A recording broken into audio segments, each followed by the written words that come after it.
Coucou les amis, j'espère que vous allez bien. اليوم جيت لكم une recette asiatique, une recette délicieuse كتجي بنينة بزاف اللي هما les nems اولا les rouleaux de printemps, spring rolls اولا vietnamien rolls.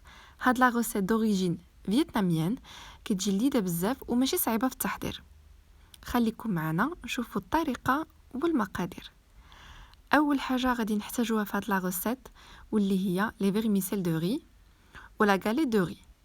هاد كيتباعوا في لي كونط سورفاس فحال مرجان باغ اكزومبل. غنحتاجو الدجاج غادي نطحنوه، جزرتين صغيورين كرومب، التوابل سكينجبير، فلفل احمر، فلفل اسود، الملح، بصله واحده، طامه ديال السمك، سكينجبير طري، قزبر.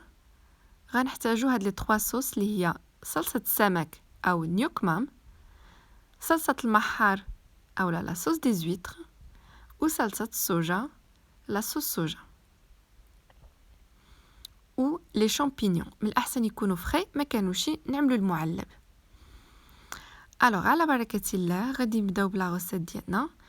هاد لا غوسيت غادي نبداو اولا الخضره نغسلوها، نقشروها، نغطيوها بحال هكذا. لا ميم شوز نقطعوها صغير الكرومب اولا نحكوه. ندوزو البصل نقطعوها صغيره اولا نحكوها بالجهه الكبيره فوالا بهذا الشكل هذا. وغنزيدو عليها فص ثوم. دونك غادي نحكوه حتى هو، وغادي ناخدو سكينجبير طري، جينجومبر فري، وغادي نحكو واحد شويه منه كيجي المذاق ديالو رائع في لينيم. غناخدو لي شامبينيون ونقطعوهم صغارين، وهادو هما المقادير كاملين. فهاد لا غوسيت اون فا با ترو سومبيتي، كنعملو كلشي مع بعضياتو وتا حاجه ما كطيب قبل، كلشي كيتقلى في لي نيم ديالنا. غناخدو الدجاج مطحون، غنزيدوه على الخضر، لي شامبينيون، قزبر، ضامه ديال الحوت غادي نحكوها حتى هي، وغادي نعملو التوابل. عملت 2 مغروفات صغيورين ديال الملح، لا ميم شوز بور سكينجبير، لا ميم شوز الفلفل الاحمر والفلفل الاسود على حسب الذوق. بهذه الطريقه هذه كنزيدو 2 كويير سوب ديال صوص صوجا، صلصه الصوجا، 2 كويير سوب، 2 مغارف كبارين ديال صلصه المحار، و2 مغارف كبارين ديال صلصه السمك. انا عملت وحده ولكن من موراها زيت مغروفه. دونك حتى لي صوص على حسب الذوق. كنميلونجيو لي زانغريديون كاملين مع بعضياتهم، وكنزيدو عليهم لو فيرميسيل دو ري. à l'avance كنكونوا ترومبيناه في الماء. الماء سخون الى دافئ، واحد 5 10 مينوت حتى كيترخى مزيان، كترخى فوالا الشعريه مزيان. كنقطعوها صغيره، كنخليوها تقطر. ومهم بزاف اننا نخليوها تقطر باش ما كتجيش لا فارس مفزكه.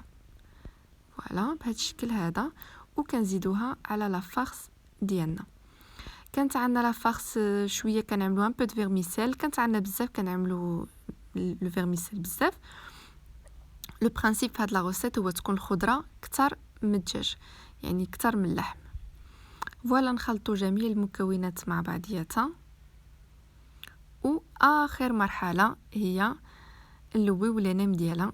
فوالا اون فا لي زونغوبي بهذا الشكل هذا. كناخذوا لا غاليت دو ري، كنطرومبيوها حتى هي في الماء في لو شوده ولا تياد. مهم ما تخليوهاش بزاف في الماء باش ما تلصقش حتى هي كتلصق.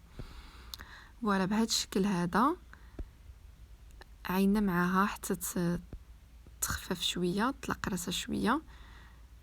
فوالا كيف ما كتشوفوا هي الي كولونت، كتلصق بوحديتها. فوالا بهذا الشكل هذا. سور لو بلان دو طرافاي غادي نهزو شويش من لا فارس. بغيتوهم رقيقين كتعملوا ان تو بتي بو د فارس، بغيتوهم كبارين غادي تعمروا لا فارس، كيبقى على حسب الذوق ديالكم. غادي ناخذوا لا فارس ديالنا وغادي نلويو اون بروميير فوا في الوسط، وغادي نكملوا بالجوانب ديليكاتمون. وما غنحتاجوا لا طحين لا ما لا بيض. دونك سي تري فاسيل.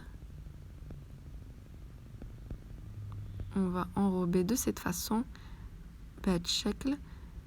فوالا في الاول وموراها الجوانب. غادي نستمروا بهذه لا فاصون حتى نساليو لا كونتيتي اللي عندنا كامله. الا بغيتو تكونجيليو عملتو بزاف وبغيتو تخبعوهم في الكونجيلاتور وي سي بوسيبل، ولكن حتى تعملوا لهم واحد القليه، تقليوهم واحد شويه في الزيت واحد شويه قبل ما يتحمروا، خرجوهم يبردوا، تخبعوهم في الكونجيلاتور باش ملي تبغيو تحتاجوهم تو سامبلومون غادي تعاودوا تقليوهم، حيت الا خبعتهم هكذا غادي يلصقوا وما يمكنلكمش ديك الساعه تستعملوهم. فوالا سي اون روسيت انغاتابل كتجي لذيذه بزاف بحال ديال لي ريستورون ازياتيك. كنسخنوا الزيت مزيان وكنقليوهم، نحاولوا ملي نقليوهم بعضهم على بعضياتهم باش ما يلصقوش. وهذا هو الشكل النهائي ديالهم. كنتمنى تعجبكم لا روسيت وتشاركوا في القناه الا كنتم مازال ما اشتركتوش. نزيدكم هذه لاصوص لذيذه بزاف، عدلتها اباز دو بور دو كاكاوات، عملت واحد شويه ديال بور دو كاكاوات مع شويه ديال العسل، الملح اللي بزار، صلصه المحار، زدت عليها صلصه الصوجا وشويه د فينيغر والحامض. كتجي غزاله رائعه، كنتمنى تجربوها. الى عجبتكم خليو ان لايك اي ان كومونتير وفعلوا الجرس باش يوصلكم كل جديد، وكنعاود نفكركم اشتركوا في القناه مامان جاد. ميرسي بوكو.